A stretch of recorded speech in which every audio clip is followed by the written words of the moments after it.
존경하는 이성봉 간사님과 논의하고 합의된 사항을 좀 말씀드리겠습니다. 회의 진행은 먼저 출석하신 김호수 검찰총장님의 의견을 듣고 잠시 정회하였다가 저희 양당 간사가 오늘 의장님과 국회의장님과 회의가 있어서 오후 4시에 그 회의 참석한 후에 오후 4시에 속개하여 법률안을 계속해서 심사하겠습니다. 그리고 아까 언론인분들 계실 때 제가 잠시 말씀드렸는데 역시 이제 유성근 간사님과 말씀을 나눴는데요. 총장의 의견 청취까지는 취재를 허용하고 그 이후에 4시에 속개된 회의에서 법률안 심사할 때는 취재를 허용하지 않는 것으로 했습니다. 언론인분들은 협조해 주시기 바라고요.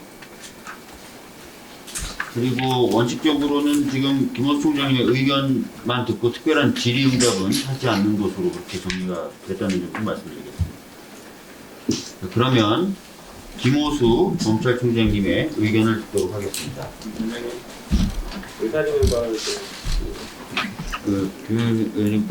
저희가 의사진행 발언은 하지 않는 것으로 좀 얘기가 돼서 양해를 좀 해주셨으면 좋겠습니다. 아니, 검찰총장에 나와서 진술을 하는 거까지는 이제 법안에 대해서 의견 진술하니까 이해가 되지만, 검찰총장의 입장을 일방적으로 얘기를 하고 끝내는 상황이 될 것 같은데, 거기에 대해서 의원들이 한마디 입장조차 내지 못하거나 이 의사 진행에 대해서 의견을 내지 못한다는 게 좀 쉽게 납득은 안 갑니다. 그 부분에 대해서는 좀 설명을 드리겠습니다. 이후에 어떻게 될지 모르겠지만 지금까지 이야기된 바로는 검찰총장님이 전체 회의 때도 또 의견 진술할 기회를 요구하고 계셔서 그 기회가 있을 것으로 보여집니다. 그때 좀 본격적으로 의견에 대해서 좀 이야기를 나누는 것으로 하고, 오늘은 죄송한데 아까 말씀드렸던 대로 의장님이 주재하시는 회의에 양당 간사가 좀 참여해야 되기 때문에 시간이 그렇게 넉넉치가 않을 것 같습니다. 그래서 그런 식으로 좀 진행하기로 했다는 점 조금만 양해해 주셨으면 좋겠습니다. 특별히 제가 김호수 총장님의 편의를 봐주거나 이런 건 아니다라는 점 양해해 주셨으면 좋겠습니다. 편의 봐주시면 될까요? 애초부터 합의해서 이런 선례를 만드시는 것 자체가 지금 적절한 게 아니죠. 왜 무슨 현안이 있고 중요한 일이 있을 때마다 출석을 거부하다가 지금 이런 식으로 나와가지고 매번 쇼잉을 하는 것을 그냥 그대로 용납해야 하는 것인지, 이건 무슨 낭송에 듣는 자리도 아니고. 최강 의원님 그 말씀 제가 무겁게 듣고요. 다만 법사위원장님께서도 이미 이 부분에 대해서 양해를 하신 부분이기 때문에 법사위원장님이 뜻을 또 따르고 존중하는 것도 필요할 것 같습니다. 자, 그러면 총장님께서 의견을 개진해 주시기 바랍니다. 앉아서 그냥 하셔도 좋을 것 같습니다. 하여튼 검찰총장에게 특별히 이렇게 말씀드릴 기회를 주셔서 감사드리고요. 또 두 분 의원님 말씀하신 것처럼 제가 법사위 전체 회의에서 의원님들이 질의하신다면 소상하게 있는 그대로 여러 가지 말씀 드릴 기회가 있었으면 좋겠습니다. 그 부분은 법사위원장님께 요청을 드렸다 이렇게 말씀드립니다. 현재 발의된 법안에 의하면 검사는 공수처 공무원의 직무상 범죄만 수사할 수 있고 그 외에 어떤 형태의 수사도 할 수 없게 됩니다. 검사는 직접 수사할 수도 없고 사경 송치 사건이나 송치 사건에 대한 이의 신청 사건도 보안 수사를 할 수가 없습니다. 검사는 경찰이 신청하지 않으면 영장도 청구할 수 없습니다. 이러한 여러 가지 문제점에 대해서 첫째, 현행제도 안착의 중요성, 둘째, 이연 소지, 셋째, 송치 사건 보안수사 폐지의 문제점, 넷째, 중요범죄 직접수사 폐지 문제점 순으로 말씀을 드리도록 하겠습니다. 소리를 좀 크게 해주시겠어요? 마이크 좀 가까이 대고. 예. 먼저 현행제도 안착의 중요성에 대해서 말씀을 드리겠습니다. 현행제도에 대해서는 제가 법무부 차관, 법무부 장관 대행하면서 직접 제도가 확정되는데, 확립되는데 관여했기 때문에 더욱 감회가 새롭습니다. 현행 형사사법 시스템은 18년 6월 법무부 장관과 행안부 장관 사이의 검경 수사권 조정 합의와 1년이 넘는 기간에 국회 사개특위 논의를 거쳐 지난 2021년 1월 1일부터 시행되었고 이제 시행된 지 1년 3개월이 지났습니다. 복잡해진 수사 절차로 인해서 검경 간의 사건 이송이 반복되어 사건 처리가 지연되고 그로 인해서 국민들은 심각한 피해를 호소하고 있고 대형 부패 사건에서 제명별로 수사 주체가 달라져서 검찰 수사력을 효율적으로 활용하기 어려워지는 등의 비합리적인 상황이 발생하고 있습니다. 사실 현행 수사 준칙 제59조를 보면 검사는 송치 사건에 대해 원칙상 경찰에 보안 수사한다는 취지로 규정되어 있는데 이는 본 법안이 목적으로 하는 검찰 수사권 완전 폐지에 앞선 중간 단계 정도 된다고 보시면 쉽게 이해가 되실 것입니다. 그런데 그 규정대로 시행을 해보니 어떻게 되었습니까? 보안수사 요구가 대폭 증가했고요. 보안수사 요구된 사건 중 그 이행에 6개월 이상 걸린 사건이 4분의 1일 정도로 사건 처리가 지연되고 있는 실정입니다. 또한 검찰청법에는 경제범죄를 수사할 수 있도록 했음에도 대통령령으로 검찰이 수사할 수 있는 경제범죄의 범위를 대폭 축소시켜 놓았습니다. 그런데 그 규정대로 시행을 해보니 어떻게 되었습니까?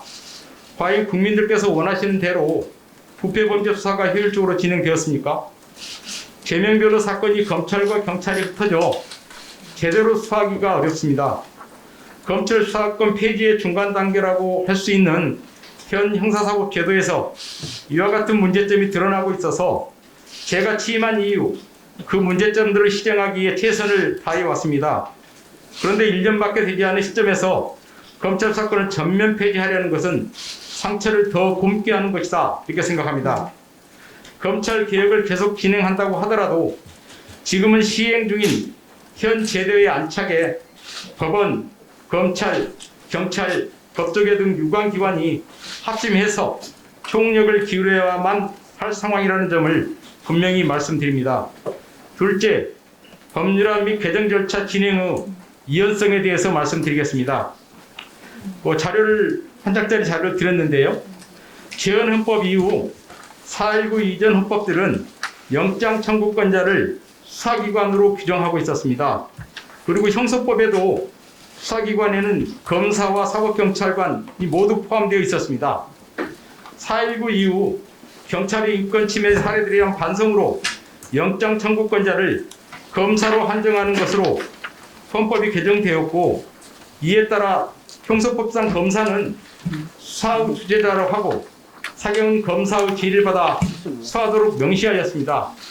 검사를 수사권자로 한 것은 이와 같은 연역에 기반한 헌법 정신에 따른 것이고 이를 명문화한 것이 현행 헌법 제12조, 제16조입니다. 따라서 검사의 수사권을 완전히 박탈하는 것은 이혼 소지가 큽니다. 또한 영장 청구를 준비하는 행위, 즉 범죄 사실 확인 절차는 그 자체로 영장 청구권 행사 절차의 일환이므로 헌법상 영장 청구권 규정에 근거해서 검사의 수사권이 보장되는 것은 문헌상 명백하다고 할 것입니다. 한편 이번 법률안 개정은 국민의 생명, 신체의 안전과 직결된 매우 중요한 법안이므로 국민적 공감대 형성을 위한 공청회 개최나 관계기관의 충분한 의견 수렴 절차 등이 선행되어야 하고 헌법과 국회법에 규정된 입법 절차들도 준수되어야 할 것입니다. 셋째, 송치 사건 보안수사 폐지 관련 문제점을 말씀드리겠습니다. 작년에 처음으로 보안수사 요구 제도가 도입되었고 검사는 직접 보안수사하지 말고 경찰이 보안수사 요구하는 것을 원칙으로 규정해 두고 있습니다. 보안수사 요구 제도 도입 전에는 비슷한 것으로 수사 지휘가 있었는데 보안수사 요구가 2020년의 수사지에 비해 3배 이상 늘었습니다. 통계를 확인해 보니 보안수사 요구 제도 도입 후 경찰의 보안수사 기간이 6개월을 넘는 것이 전체의 24.4%, 1년이 넘도록 답이 오지 않는 것도 8.9%, 건수로는 3,843건이나 됩니다. 법안대로라면 검사는 그나마 예외적으로 하던 직접 보안수사도 못하게 되므로 전권 보안수사 요구할 수밖에 없습니다. 검사는 추가 수사가 필요하다고 판단하면 무조건 그 사건을 경찰에 보내야 하고 이후 경찰이 수사한 결과만을 토대로 다시 판단합니다. 경우에 따라 이런 핑퐁식 무한이송 사태가 계속될 수도 있습니다. 이렇게 해서는 신속한 사건 처리를 할 수 없고 국민만 피해를 봅니다. 검사는 오로지 경찰이 수사해서 검찰에 보내는 기록과 증거들만으로 혐의 유무를 판단해서 기소 여부를 결정해야 하므로 직접 사실관계를 확인해서 처분의 정확성을 높일 수도 없습니다. 경찰 수사를 통제하고 점검해야 하는 검사가 스스로 사실관계 확인을 할 수 없어 경찰을 통해야만 한다면 국민의 인권 보호나 수사상 적법 절차 통제가 가능하겠습니까? 법원에서 재판하는 판사님들도 피고인과 증인을 직접 보고 진술을 듣고 증거를 확인해서 유무죄를 결정합니다. 검사는 경찰 기록만으로 혐의 유무를 결정한다는 것인데 그렇게 해서 충분한 증거 없이 기소하게 되면 허점을 잘 이용할 수 있는 변호인을 선임하는 돈 많은 피고인, 힘 있는 피고인 외에 누가 이익을 보겠습니까? 누구에게도 도움이 되지 않습니다. 넷째, 중요범죄 직접수사 폐지 부분입니다. 우리 검사와 검찰 수사관들은 약 70년이라는 긴 세월 동안 부패, 공직자, 경제범죄 등 중요범죄를 수사해온 경험과 역량을 갖고 있습니다. 특히 최근의 경제범죄들은 과거와 달리 진흥화되고 조직화되어 있고 재판 과정에서 증거 수집의 위법 문제가 제기되거나 법률로 다투는 경우도 많기 때문에 법률 전문가인 검사 수사가 반드시 필요합니다. 그동안 검찰이 국민들로부터 신뢰를 많이 받지 못하였습니다. 그래도 국민들은 검찰이 돈 많고 힘센 사람들을 수사해서 처벌하는 역량은 갖추고 있다고 믿어주셨던 것 같습니다. 중요범죄 수사에 대한 대안이나 대책이 마련되지 않은 상태에서 검찰이 수사하지 못하게 하는 것은 적절한 방안이 아니라고 생각합니다. 저희 검찰이 다 잘했다는 것은 결코 아닙니다. 성찰하고 반성하겠습니다. 검찰 수사의 공정성과 중립성에 대해서는 국민들로부터 철저히 점검을 받고 개선하겠습니다. 그러나 이 법안처럼 아무런 수사도 할 수 없게 하는 것은 그 오랜 기간 축적된 국가 수사력을 그대로 사장시키는 것에 다름 아닙니다. 검사 수사기능 폐지를 골자로 하는 이번 개정 법률안은 70여 년간 운영되어 온 형사사법제도 근간을 바꾸는 것으로 그 어떤 법안보다 중요합니다. 따라서 이 법안을 현실화하기 전에 국회에서 법무부와 검찰, 법원, 경찰, 변호사협회, 학계, 시민단체 등 모든 이해관계인과 관심 가진 단체들을 모아 충분히 논의해 주시고 또 여야 합의를 거쳐 최선의 결론을 찾는 과정이 선행되었으면 합니다. 국민들의 이해와 공감대 형성도 필수적이라고 생각합니다. 국민의 생명과 안전, 신체의 자유와 재산에 직접적인 영향을 미치고 앞으로 국가 운영이나 발전과 깊은 관련이 있는 법안을 지금과 같이 2주 안에 처리한다라는 것은 절대로 적절하지 않다라는 말씀을 드리겠습니다. 앞으로 진행될 입법 과정에서 의원님들께서 한 번 더 심사해 주시기를 당부드립니다. 끝으로 법안 내용대로 개정이 된다면 현실적으로 발생할 실무상 문제점에 대해서 몇 가지 말씀드리겠습니다.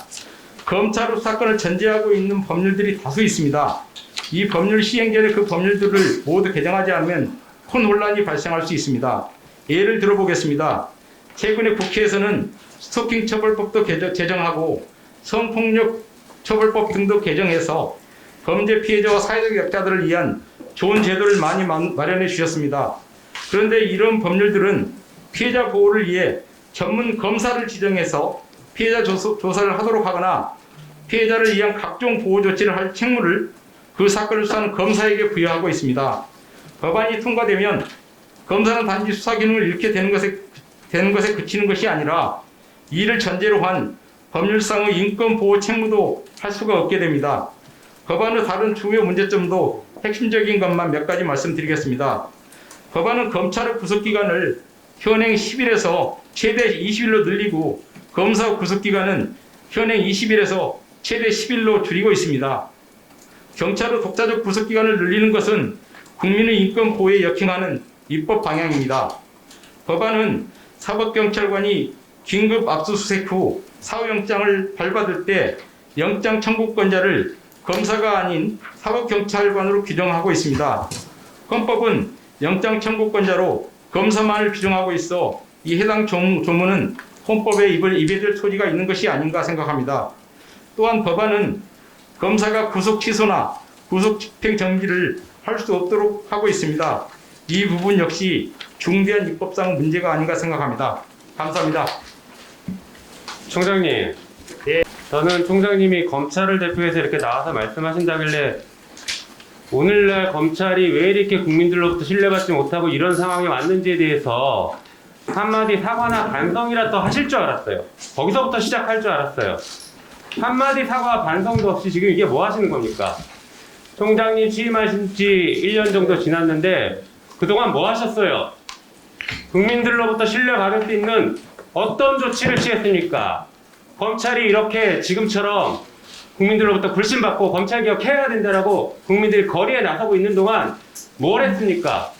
한동훈 검사 핸드폰, 휴대폰 비밀번호도 못 털어서 무혐의 처분했고, 그리고 도이치모터스 주가 조작 사건 제대로 수사도 못했고, 또 뭐 있었습니까? 공소권 남용이 인정된 이두봉 검사 징계 하지도 못하고 도대체 뭘 한 겁니까? 그런데 이제 와서 이익을 지키기 위해서 지금 나와서 말씀하시는 거 말고 도대체 뭐가 있습니까? 도대체 국민들을 왜 여기다 끌어들이고 그러니까 검찰이 이 언제부터 법이 국민의 지금 걱정을 민주당 했다고 그럽니까? 일하는 거 아닙니까? 제가- 김영호 오로지 의원님. 검찰의 이익을 위해서 지금 나오신 거 아닙니까? 제가- 그것부터 지금 반성하고 그렇게 사과하셔야 말씀하시면 돼요. 안 되죠. 제가 사전에 말씀드린 바와 같습니다. 오늘은 검찰총장의 의견을 좀 듣는 시간으로 했고, 관련돼서 여러 가지 의견을 저희 의원들이 내고 또 거기에 대해서 또 답변하는 시간은 별도로 가지도록 하겠다라는 말씀을 드렸습니다. 아마 모든 위원님들이 하시고 싶으신 말씀이 있을 거라고 생각합니다. 그러나 오늘은 사전에 양해된 바와 같이 좀 진행이 됐으면 좋겠습니다. 총장님 수고하셨고요. 이석하셔도 되겠습니다. 끝으로 한 말씀만 기회를 주시면. 너무 길지 않게 더 듣지 해주십시오. 마시죠. 예, 김용민 의원님 말씀 다 듣고 있고요. 제가 성찰하고 반성한다라는 말씀 드렸고요. 또 전체 회의에서 기회를 주신다면 정말로 소상하게 2019년 검찰개혁에 관여했던 저로서는 또 드리고 싶은 말이 오히려 더 많이 있습니다. 그래서 그때 기회를 주시면 법사위원님들께 검찰총장으로서 또 2019년 검찰개혁에 관여했던 저로서 충분히 설명드리도록 하겠습니다. 네. 제가 이 말씀 드리겠습니다. 2020년 1월 13일 지금 검찰청법과 형사소송법이 개정이 돼서 국회 본회의에서 통과될 때 행정부를 대표해서 그 본회의장에 앉아있던 사람이 접니다. 따라서 저 역시 당시 검찰개혁을 추진했던 많은 분들과 지금 상황에 대해서 많은 이야기를 하고 싶습니다. 네, 네. 감사합니다. 알겠습니다. 수고드린 대로 잠시 정회하였다가 회의를 오후 4시에 속개하겠습니다. 정회를 선포합니다.